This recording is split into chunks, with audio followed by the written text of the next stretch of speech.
ሰላም እንደምን አላችሁ ተመልካቾቻችን። በዚህ ሰሞን ያገኘናቸው መረጃዎች ወደ እናንተ እናደርሳለን። ለዚህ ዩቲዩብ ቻናል አዲስ ሆናችሁ ሰብስክራይብ በማድረግ ቤተሰብ ሆኑ። ያላችሁን ሀሳብ አስተያየት በሀሳብ መስጫ ሳጥን ላይ ጻፉልን።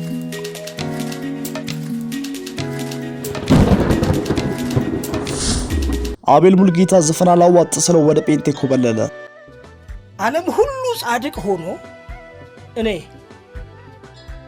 ብቻ ኃጢአተኛ ብሆን እግዚአብሔር ለኔ መስቀል ላይ አንድ ልጁን እንደላከ ማመን ስለው ከእግዚአብሔር ፍቅር በላይ የሚያስገርመኝ መንሱር ጀማልና ሰራዊት ፍቅሬ ከዚህ በፊት ስለ ፊንቴክ ኢንቨስትመንት ግሩፕ እንደዚህ ብሎ መስክረው ነበር። አንሳሳቱ This is registered investment company. Take care. Rule number 1. Fintech registered investment company ነው። ኢንቨስትመንት ካምፓኒ የምትሆነው ቻይናው ዜጋ ለዛ ውስጥ የዶላር ኢምፖርት እያደረገ ነው። ስቲል እንኳን በዚህ 3 እና 4 ወር ውስጥ ከ200 መኪና በላይ በገቢዎች ሚኒስቴር ታክስ ተከፍሎበት ወደ ሀገር እያስገባ ያለ ትልቅ ተቋም ነው። እንደ ዝናብ አምጥቶ እዛ ምንድነው መስቀል አደባባይ ላይ ያንን ሁሉ መኪና ሲያስረክብ ትልልቅ የመንግስት ኦፊሻሎች በሚኒስትር ዴታ ሌቭል ያሉ መጥተው ቁልፍ ሲያስረክቡ የከተማው ትራንስፖርት የምናምን ኃላፊዎች መጥተው እንትን ሲያደርጉ ይሄንን ስታይ እንደገና ደግሞ ከሱ በላይ ደግሞ ያቀረበው ኦፈር ደግሞ 3 ሚሊዮን ብርና 2.7 2.8 ሚሊዮን ብር የሚሸጥ መኪና በኢንተረስት ፍሪ እንዴ ይሄ እኮ ማንኛውንም ሰው እኮ ለመግዛት ያጓጓል። ሰላም እንደምን አላችሁ? በእነዚህ ሁለት ጉዳዮች ላይ በሰፊው እንነጋገራለን። አንዱ ስለ አቤል ሙሉጌታ ነው፣ ሌላኛው ደግሞ ስለ ፊንቴክ ኢንቨስትመንት ግሩፕ ነው። ስለዚህ አሁን ጉዳዩን ከየት እንጀምራለን? ከፊንቴክ ኢንቨስትመንት ግሩፕ ጉዳይ እንጀምራለን። እሱን አሳጥረን ወደ አቤል ሙሉጌታ ጉዳይ እናልፋለን ማለት ነው። እንግዲህ ስለ ፊንቴክ ኢንቨስትመንት ግሩፕ ስናወራ ከዚህ በፊት እንደምታወቀው ፊንቴክ ኢንቨስትመንት ግሩፕ እኔ እንደውም ፊንቴክ ኢንቨስትመንት ግሩፕ መኖሩ ያወቅኩት በመንሱር ጀማል አማካኝነት ነው። በየሚዲያው ሲያስታውቅ ነበርና መኪናዎቻችን ገብቷል ብሎ በጣም በተደጋጋሚ ማስታወቂያ ሲሰራና እነ ሰለሞን ቦጋሌ ሰራዊት ፍቅሬ እነ ዳንኤል ተገኝ እነ ማነው ይገረም ደጀኔና ብዙ አርቲስቶች እዛ ላይ ተሳትፈው ሲያስታውቅ እንግዲህ እነዚህ አርቲስቶች በኢትዮጵያ ፊልም ኢንዱስትሪ ውስጥ እጅግ በጣም እና ማስታወቂያ ስራ ውስጥ እጅግ በጣም ታዋቂ የሆኑ ሰዎች ናቸው፣ ግንባር ቀደም ናቸው ማለት ይቻላልና እነዚህ ሲያስታውቁ ምን አይነት ግሩፕ ነው መጀመሪያ ማልተረዳሁት ነበር። በተደጋጋሚ ማስታወቂያ ነው ይዩት፣ በተለይ የመንሱር ጀማል ማስታወቂያ ነው ይዩትና እንደውም መንሱር ጀማል መጀመሪያ የዛ ግሩፕ ወይ ደግሞ ኢንቨስትመንት ግሩፕ ሼር ሆልደር መስሎኝ ነበር፣ ባለ ድርሻ መስሎኝ ነበር። እንደዛ እያየው እንግዲህ ነገሩ ጥርጣሬ መጫር ጀመረ። ምንድነው አንዳንድ ሰዎች ስለ ፊንቴክ ኢንቨስትመንት ግሩፕ ባለቤቶቹ ወይ ደግሞ ስለ መስራቾቹ እንግዲህ አንድ ነገሮች ፌስቡክ ላይ ሲጻፉ ተመለከትኩኝ ማለት ነው። እንግዲህ ሲጻፉ እነዚህ አጭበርባሪ እንደሆነ ከዚህ በፊትም ደግሞ ሄሎ ታክሲ የሚባል ድርጅት አቋቁሞ እንደነበረና ለታክሲ ሹፌሮች እንግዲህ በቅናሽ ዋጋ ታክሲ ከውጭ ሀገር እንደሚያስገቡ ቃል ገብተውላቸው ገንዘብ ሰብስበውባቸው እንደጠፉ እንደዛውም ደግሞ አንዱ ዋነኛው እዚህ ፎቶ ላይ የምትመለከቱት ወደ ደቡብ አፍሪካ ላይ ያለዋጭ ታገሩ ነበር ዩታይም ላይ ይመስልኛልና ያኔ ምንድነው ከኢትዮጵያ ወደዛ ወስዳቸዋልና በነፃ እንድትጎበኙ አረጋለሁ ብሎ እንግዲህ ገንዘብ ሰብስቦ ከኢትዮጵያውያን ባለሀብቶች እንግዲህ ደቡብ አፍሪካ ሄዶ የዓለም ዋንጫ የሚመለከቱ አብዛኞቹ እንግዲህ ጥሩ ላይፍ የሚኖሩ ናቸውና ገንዘብ ሰብስቦ ይጠፋሉ። ያው ሁለት ጊዜ ነው ከዚህ በፊትም እንግዲህ ተከሰው የነበሩት እነዚህ የፊንቴክ ኢንቨስትመንት ግሩፕ መስራቾች ማለት ነው። አንዱ የሄሎ ታክሲ ሹፌሮችን ሄሎ ታክሲ የሚባል ድርጅት አቋቁሞ ከውጭ ሀገር ታክሲ በቅናሽ ዋጋ እናስገባለን በማለት የተለያዩ ሹፌሮችን ገንዘብ ተበድሮ ምናምን ያን ራሱ ይሄንን የከፈሉትላ ነበርና አጭበርብሮ ነበር። እንደገና ደግሞ ወደ ደቡብ አፍሪካ የዓለም ዋንጫ እንድትመለከቱ እናደርጋቸዋለን ወይም ደግሞ እዛ እንድትሄዱ እናመቻቻለን በማለትም ገንዘብ ሰብስበው ነበር። በዚህም ተከሰው ነበር። ይሄ ሶስተኛ ፊንቴክ ኢንቨስትመንት ግሩፕ ግን እጅግ በጣም እንግዲህ ከባድ ዘረፋ ነበር ማለት ነው። አንዱ ከባድ የሆነበት ምክንያት በጣም ደግሞ ትልቅ ድራማ እኔ እንደዚህ አይነት ነገር አይቻልም። አንደኛ ትልልቅ የሚባሉ የሀገር ታዋቂ የሆኑ ሰዎች ፊልም አርቲስቶች የፊልም እንትኖቹ ታያቸው ቀላሉ እነሱ ገንዘብ ከተከፈላቸው ማስተዋወቅ ተሰራቸው። ግን እኔ በጣም የገረመኝ ነገር በጣም በሀገር ይሄ የንግድና ቀጠና ምንድነው የንግድ ቀጠናና ቱሪዝም ምናምን ሚኒስቴር የሚባሉ ሁላ እዛ የመንግስት ባለስልጣን ተሰብስቦ ይሄ መግቢያው ራሱ በቃ መኪና ታጅቡ ታዋቂ የሚባሉ ሀገር ውስጥ እንደዛው ባለስልጣናት ተገኝቶ የፊንቴክ ኢንቨስትመንት ግሩፕ ለመጀመሪያ ጊዜ 250 መኪናዎች አስገብቶ እጅግ በጣም ከባድ የሆነ በጣም በቃ ትልቅ የሆነ ማስታወቂያ ሰራና ሁሉም ሰው አመነው ማለት ነው።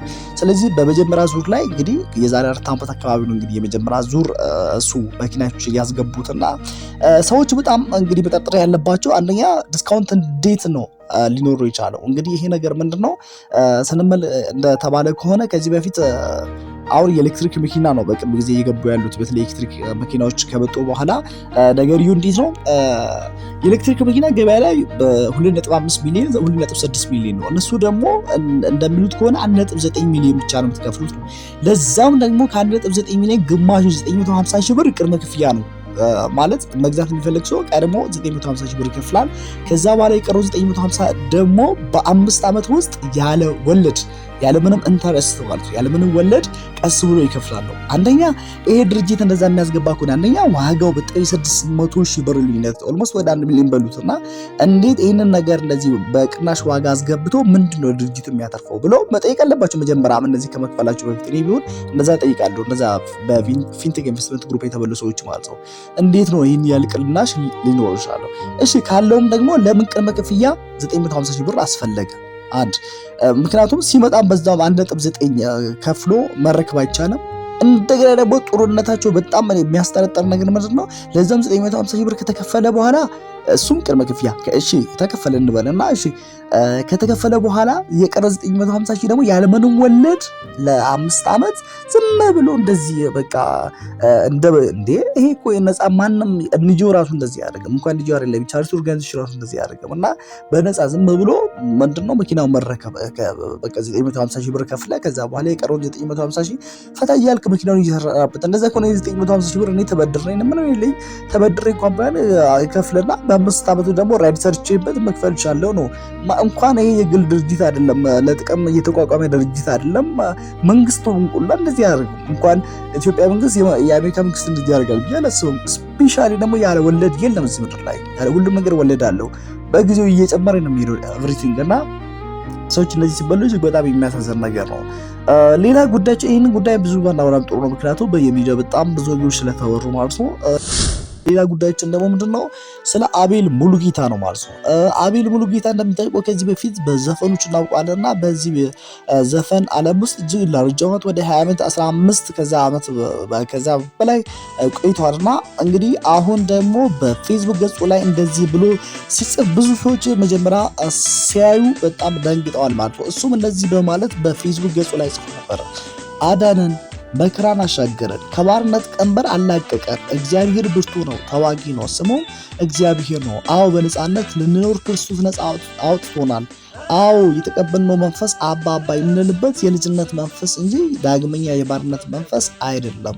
የሚከብደን ሸክም የለንም። እርሱ ጌታ ሸክማችንን ሁሉ ተሸክሞታል። መስቀል ላይ ጨርሶታል። ዕዳ የለብንም። በደሙ ታጥበናል። የመንፈሱ መያዣ ሰጥቶናል። አዎ አንዳንዶች ተከራካሪዎችንም ውቀሱ አንዳንዶችንም ከእሳት ነጥቃችሁ አድኑ እንደሚል ቃሉ ሳንታክት አንዱ ስለ ሁሉ ሞተ እያልን እንመሰክራለን። በቅጥያ የማይደምቀውን የተቀባውን ከስሞች ሁሉ በላይ የሆነውን ስሙን እንተርካለን። ኢየሱስ እንላለን። ሌላ ወሬ የለንም። እናንተ የአባቴ ብሩካን በክርስቶስ ያመናችሁ ሆይ ጥቂት ምስክርነቴን ላውጋችሁ። ጌታ የጠራኝ ገና በ14 ዓመቴ ነበረ። ሙሉ ወንጌል ሞቢል ቤተክርስቲያን ድህነት አስተምራኛለች። እኔም ብቻ ሳይሆን ወንጌል መስክርላቸው ከዳኑ ጓደኞቼ ከአንድ ወንድሜ ጋር የውሃ ጥምቀት ወስጃለሁ። በመንፈስ ቅዱስ እሳት እጠመቅ ዘንድ ልዑል አልከለከለኝም። የጸጋ ስጦታንም ቢሆን እንዲህ ጌታ እንደ ሰው አይደለም፣ ለቃሉ ታማኝ ነው። እውነት እላችኋለሁ ከዛን ጊዜ ጀምሮ እስከ ዛሬ አልተለየኝም። ይህንን እስክጽፍላችሁ ቸኩዬ ነበር። በደስታ መንፈስ ውስጥ ሆኜ ነው የምጽፍላችሁ። ጌታን አውቀዋለሁ። ከጎኔ ላለ ሰው በላይ የቅርቤ ነው። ሲናገር አቤት አባ ሆኖኝ እለዋለሁ፣ አድምጠዋማለሁ። በጎቼ ድምፄን ይሰሙኛል እንዲል እንደዛ ማለቴ ነው። በጓዳችን ከጌታ ጋር ብዙ እናወጋለን። ስራ ሲለኝ እሰራለሁ፣ ተናገር ሲለኝ እናገራለሁ። ራቅ ሄድ ጠፋ ስልበት ያዝናል፣ ይናፍቀኛል። በቃ ጌታ ፍቅሩን የቀመሱት ያውቁታል። ይህ ብቻ አይደለም፣ ልዑል ወይም ኢየሱሴ ሰልፍን ያስተማረኝ ገና በልጅነቴ ነው። በጀርባዬ ስለ ስሙ ስመሰክር ብርቱ ብትር ጭምር አልፈዋል። በጌታ ፊት አልዋሽም። ሁለተኛ ቆሮንቶስ ምዕራፍ 6 ላይ እንደዚህ ከቁጥር 7 እንደዚህ ይላል፣ በእግዚአብሔር ኃይል ለቀኝና ለግራ በሚሆን በጽድቅ የጦቀ በክብርና በውርደት በክፉ ወሬና በመልካም ወሬ ራሳችንን እናማጥራለን። አሳቾች ስንባል እውነተኞች ነን፣ ያልታወቁ ስንባል የታወቅን ነን፣ የምንሞት ስንመስል እነሆ ሕያዋን ነን፣ የተቀጣን ስንሆን አንገደልም፣ ሐዘንተኞች ስንሆን ዘወትር ደስ ይለናል፣ ድሆች ስንሆን ብዙዎችን ባለጠጎች እናደርጋለን፣ አንዳች የሌለን ስንሆን ሁሉ የኛ ነው። እኛ ከደምና ከስጋ ጋር ውጊያ የለንም፣ ይልቁንስ በአየር ላይ ካለ የጨለማው ኃይል ጋር እንጂ። ንግግራችንም ቢሆን በሰው ጥበብ አይደለም፣ በቃ ከቃሉ በጭራሽ ተነጥሎ አያውቅም በማለት እንግዲህ በዛውም ይረዝማል ትንሽ ወደታች እሱ ይጻፈው ማለት ነው። አቤል ሙሉጌታ እንግዲህ አቤል ሙሉጌታ ብዙዎቻችሁ እንግዲህ የምታውቁት በዘፈን ነው። እንኳን ይህን ቪዲዮ ራሱ ለማየት መጣችሁ ብዙዎቻችሁ ፖስተሩን ስላያችሁ ፎቶ ስላያችሁ ነውና አቤል ሙሉጌታ እንግዲህ ወደ ጌታ መጥቷል።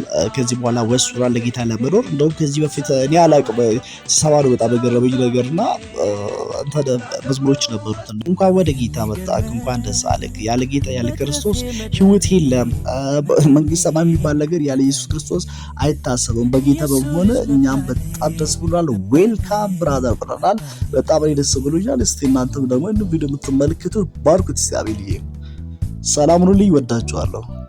ሞቼ ሳለው ባጣት በበደሌ በስራዬ በመስቀሉ ቤዛ ደሞ አነሳኝ በትንሣኤ